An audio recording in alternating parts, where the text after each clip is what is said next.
बिस्मिल्लाहिर्रहमानिर्रहीम अस्सलामु अलैकुम वरहमतुल्लाहि वबरकातुहू। आज की ताज़ा तरीन बड़ी खबरों से इस फिलहाल का आगाज करेंगे। सबसे पहले हेडलाइंस आपके सामने रखेंगे। आखिरकार वही हुआ जिसका डर था। इसराइल ने गाजा की जंगबंदी के हवाले से ट्रंप के मुजव्वजा प्लान को नाकाम करना शुरू कर दिया है। पहले सारे इसराइली कैदी छोड़ो, फिर बाकी की 20 शिकों पर शराइत पर अमल होगा। इसराइल की तरफ से नया कट्टा खोल दिया गया है। दूसरी तरफ 8 अरब मुसलमान मुल्कों ने इसराइल को सख्त वार्निंग जारी कर दी है। अमेरिकी सदर डोनाल्ड ट्रंप से मुतालबा किया गया है कि गाजा पर हमले बंद किए जाएं और जंग को रुकवाया जाए।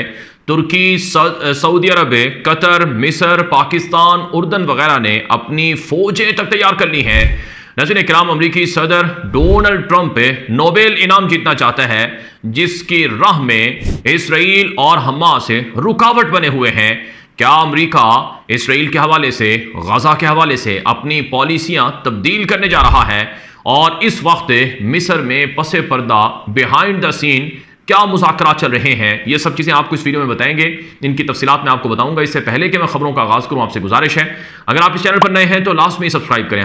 नाज़रीन इकराम, इस वक्त मिस्र के अंदर काहिरा में इसराइली वफद इसराइल की खुफिया एजेंसी शिन बेट का जो नायब है उसकी सरबराही में मौजूद है, और अमरीकी वफद अमरीकी सदर डोनाल्ड ट्रंप के यहूदी दामाद जैरेड कुशनर और नुमाइंदा खुसूसी बराए मशरक़ वस्ता स्टीव विटकोफ की शक्ल में मौजूद है।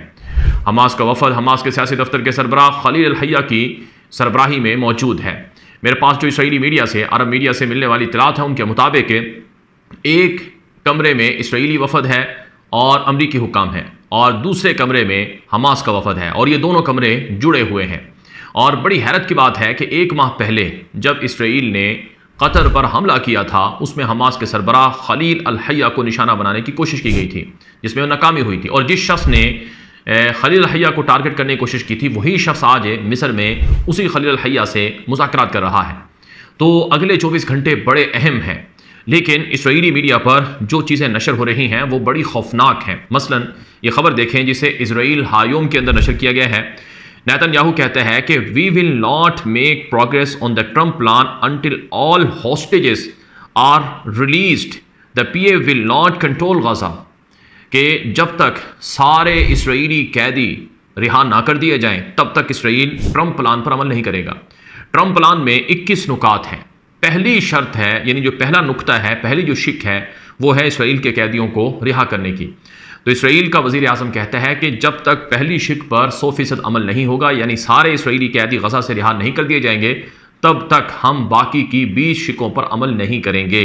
ये खुलम खुला ट्रंप के प्लान से अलहदगी का ऐलान है, और ट्रंप को एक तरह से नेतन्याहू की तरफ से एक तरह से बहुत बड़ी धमकी है। ये बयान जो है इसराइल हायोम के अंदर नशर हुआ है। अब मैं आपके सामने एक और बयान नशर करता हूं, या एक और रिपोर्ट नशर करता हूं जो इसराइल के टेलीविजन N12 पर नशर हुई है, जिसका उन्वान कुछ यूं है कि IDF will remain in 70% of the Gaza strip fearing a surprise attack by Hamas, कि इसराइली फौजें गजा के 70% इलाकों में रहेंगी क्योंकि हमास के हैरानकुन हमले का खतरा हो सकता है। इसलिए इसराइली फौजें गजा नहीं छोड़ेंगी यहाँ तक कि इसराइली सारे कैदी छोड़ दिए जाएं, और फिर बाकी चीज़ों पर मुज़ाकरात होंगे। इन दोनों खबरों को मिलाकर पढ़ें तो समझ में आता है कि इसराइली वज़ीर आज़म और नेतन्याहू की हुकूमत वो सिर्फ़ और सिर्फ इसराइली कैदी छुड़वाना चाहती है, और फिर कोई ना कोई बहाना बनाकर गजा की जंग को जारी रखना चाहती है। आज इसराइली वज़ीर दिफा इज़राइल कात्स का बयान नशर हुआ, जिसमें उसने कहा कि हमने अपनी फ़ौजें गजा में रखी हुई हैं, वो चौकस हैं, किसी भी लम्हे किसी भी सिचुएशन के लिए हम तैयार हैं। लड़ाई दोबारा शुरू हुई तो हम लड़ाई दोबारा करेंगे। ये बात भी कही गई है वज़ीर दिफा इज़राइल कात्स की तरफ से।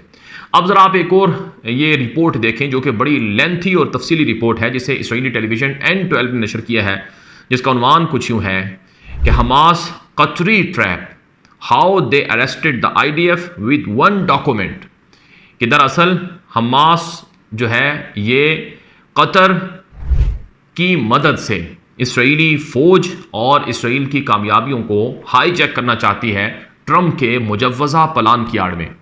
इस तफसीली ये बुनियादी तौर पर एक इसराइल का मशहूर सहाफ़ी है इयाल ओफर, और मशहूर तज्ज़ियाकार है, ये उसकी तफसीली रिपोर्ट है जो इसराइली टेलीविज़न 12 में नशर हुई है, जिसमें यह कहा गया है कि हमास का जवाब एक सफारती शाहकार है जिस पर वाज़े तौर पर कतरी मुदाखलत की उंगली का निशान मिलता है। और इस रिपोर्ट में लिखा गया है कि सदर ट्रंप की अमन लाने की कोशिशों की हमास के जवाब में तारीफ़ की गई, ये खूब जानते हुए कि वो नोबेल प्राइज़ जीतना चाहता है और ये इस बात की उम्मीद थी हमास को और कतर को कि 7 दिन के अंदर नोबेल इनाम जीतने वालों का नाम नॉमिनेट होगा।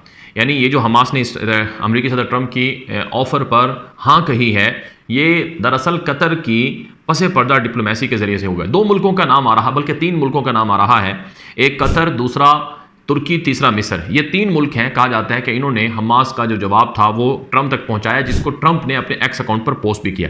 बहरहाल इस तफसीली मजमून में रिपोर्ट में लिखा गया है कि कतर और हमास और तुर्की ये सब एक हैं और इसराइल ट्रंप के प्लान पर अमल करके जंग के बाद के मंसूबों से बहुत पीछे रहेगा। यानी जंग के बाद गजा में किसकी हुकूमत हो, वो जो इसराइल का प्लान है वो कामयाब नहीं होगा। और मैंने आपको जो थोड़ी देर पहले रिपोर्ट बताई है इसराइल हायोम की, जिसमें नेतन्याहू ने कहा कि हम सारे कैदी छुड़वाएंगे तभी जाकर बाकी नुकात पर अमल करेंगे, उसमें नेतन्याहू ने यह भी कहा कि हम फ़लस्तीनी अथॉरिटी महमूद अब्बास को गजा का कंट्रोल संभालने नहीं देंगे। इसका मतलब है कि गजा में से इसराइली फ़ौजें निकलना नहीं चाहती हैं। अब ज़रा मज़ीद ख़बरें मेरे सामने देख लें। मेरे सामने जो मज़ीद ख़बरें हैं इसराइली मीडिया से, ये मैं इसराइली मीडिया का इसलिए आपको बताता हूँ ताकि आपको समझ आए कि इसराइल के अंदर क्या सोचा जा रहा है, अमेरिका क्या सोच रहा है और अरब दुनिया और गजा के हवाले से क्या मुस्तक़बिल की लाहे अमल है या तरतीब है। ये ज़रा N12 की एक और ख़बर देखें जिसका उन्वान है कि late deadly attacks and sentence to long prison terms, the heavy weight terrorist Hamas is expected to demand release in the deal, कि ऐसे फ़लस्तीनी दहशतगर्द ख़तरनाक बहुत बड़े ताकतवर जो कैदी हैं जो इसराइल के कब्ज़े में हैं, हमास डील में उन्हें भी रिहा करवाना चाहता है। वैसे तो अमेरिकी सदर ट्रंप ने जो प्लान पेश किया है उसमें 250 से ज़ायद जो उम्र कैद पाने वाले फ़लस्तीनी कैदी हैं उनको रिहा किया जाएगा डील के तहत। लेकिन इस रिपोर्ट में दावा किया गया है कि कुछ ऐसे ख़तरनाक कैदी हैं जिनको इसराइल कभी नहीं छोड़ना चाहता है, जिसमें एक नाम मरवान बरगूथी का है जो फ़लस्तीनी जमात फ़तह से ताल्लुक़ रखते हैं। वो 40 साल की जेल की सज़ा काट रहे हैं, उनको हमास रिहा करवाना चाहता है जिसको इसराइल कभी रिहा नहीं करेगा।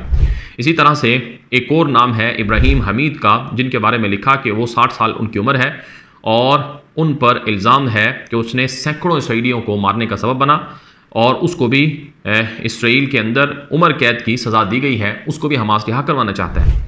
एक और नाम है अब्दुल्ला बरगूथी का, उनको भी जिनकी उम्र 53 साल है, बताया जाता है कि उन्हें भी 67 मरतबा उम्र कैद की सज़ा हुई है, उन्हें भी हमास रिहा करवाना चाहता है। तो जो हैवी वेट टेररिस्ट हैं इसराइल के बकौल, उनको इसराइल रिहा नहीं करेगा चाहे हमास जो मर्जी कर ले। बहरहाल काम कुछ मज़ीद ख़बरें मेरे सामने हैं। आज की सबसे बड़ी खबर कि अरब मुल्कों की तरफ से 8 मुल्कों की तरफ से जिन्होंने ट्रंप से मुलाकात की थी उनकी तरफ से एक मुश्तरका बयान जारी हुआ है आज। सऊदी अरब, उर्दन, UAE, इंडोनेशिया, पाकिस्तान, तुर्की, कतर और मिस्र, ये जो 8 मुल्क थे जिनके नुमाइंदों ने ट्रंप से न्यूयॉर्क में मुलाकात की थी, उस ग्रुप यानी उस 8 मुसलमान मुल्कों की वज़ाए ख़ारजा का मुश्तरका बयान है। मैं पढ़कर सुनाऊंगा ताकि आपको पता चले कि हो क्या रहा है। 8 मुल्कों के मुसलमान वज़ाए ख़ारजा ने हमास की जानिब से अमरीकी सदर डोनाल्ड ट्रंप की तजवीज़ पर मुस्बत रद्द-ए-अमल का खैर मकदम किया है, जिसका मकसद गजा में जंग का खात्मा, तमाम यरगमालियों यानी जिंदा या जाँबाग की रिहाई और फौरी तौर पर अमल दरामद के तरीक़ाकार पर मुज़ाकरात का आगाज़ है। वज़ाए ख़ारजा 8 मुल्कों के वज़ाए ख़ारजा ने सदर ट्रंप की इसराइल से मुतालबे की भी हिमायत की कि वो फौरी तौर पर बमबारी बंद करे और तबादले के मुआहदे पर अमल दरामद शुरू करे। इन्होंने खित्ते में अमन के क़याम के लिए ट्रंप के अज़म को सराहा और कहा कि ये पेशरफ्त एक जामे और पायदार जंग बंदी के हुसूल और गजा के अवाम को दरपेश इंसानी बहरान के हल के लिए एक हकीकी मौका है।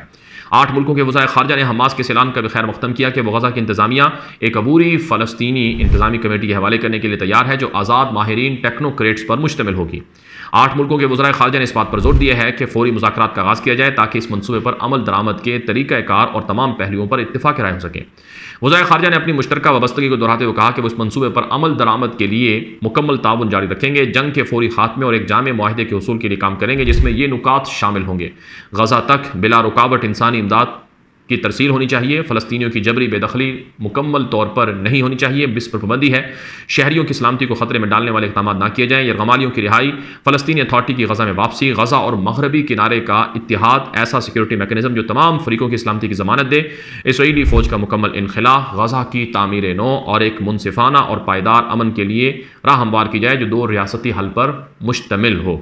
ये वो पैगाम है जिसे सऊदी अरब की तरफ से, पाकिस्तान की तरफ से, कतर की तरफ से, यूएई की तरफ से, तुर्की वगैरह की तरफ से जारी किया गया है। अब आप इसमें देख लें कि ट्रंप के मुजव्वज़ा प्लान पर मुस्लिम स्टेट्स अमल करने को तैयार हैं, लेकिन इसराइली वज़ीर आज़म कहता है कि मैं ट्रंप प्लान पर अमल नहीं करूंगा जब तक कि मेरे सारे कैदी ना छूट जाए। यानी हठधर्मी और ज़िद है। तो ये एक तरह से ऐलान जंग है। इसीलिए कहा जा रहा है कि तुर्की, कतर, मिस्र और सऊदी अरब, पाकिस्तान वगैरह इनकी फ़ौजें तैयार हैं, और अगर जंग नहीं रुकेगी तो जंग फैलेगी, बढ़ेगी, हालात बहुत ख़राब होंगे, क्योंकि इसराइल गज़ा सिटी पर मुकम्मल कब्जा करेगा और वहाँ से जबरन लोगों को निकालेगा और सब कुछ मिटा दिया जाएगा। तो फिर इससे बहुत बड़ी तबाही आने वाले दिनों में आएगी। इसराइल का साबिक फौजी जनरल गुजरा है इसहाक बरेक, उसका इंटरव्यू अल जज़ीरा ने नशर किया, जिसमें इसहाक बरेक ने कहा कि हम गुज़श्ता 2 साल से गज़ा में जंग लड़ रहे हैं बगैर किसी हदफ के हासिल किए। हम ख़तरात और तन्हाई के ऐसे दायरे में घिर चुके हैं जो दिन ब दिन बढ़ता जा रहा है। इसराइल ने कोई नई फौजी सलाहियत पैदा नहीं की जो मुस्तक़बिल के ख़तरात का मुकाबला कर सके। हमने सैकड़ों फौजी हलाक और हज़ारों ज़ख्मी करवा दिए, जबकि यरगमालियों के ख़ानदान शदीद मायूसी में है। हकीकत यह है कि इसराइल सबसे बड़ा नुकसान उठाने वाला है, क्योंकि हमास के साथ मुआहिदा ना होने से मुल्क को मजीद कमज़ोर किया जाएगा। अब सिर्फ एक रास्ता बचा है कि हमास के साथ जंग के खात्मे का मुआहिदा, जिसमें दोनों जानिब से कुछ रियायतें दी जाएं। यही वाहिद रास्ता है जो मुल्क को बचा सकता है। ये इसहाक बरेक की तरफ से कहा गया है। आखिर में नाज़रीन काम एक और बड़ी खबर आपके सामने रखेंगे, और यह खबर बुनियादी तौर पर यमन से है। यमन और इसराइल के दरमियान जो लड़ाई है वो बदस्तूर जारी है। यमन से इसराइल पर हमला हुआ है मिसाइल का, और इस मिसाइल को इसराइल के बकौल इंटरसेप्ट किया गया है, लेकिन मिसाइल की वजह से इसराइली एयरपोर्ट बिन गुरियन की आमदोरफ्त और फ्लाइट्स वगैरह, यानी जो जहाज़ों की आमदोरफ्त थी, वो मुअत्तल हुई है।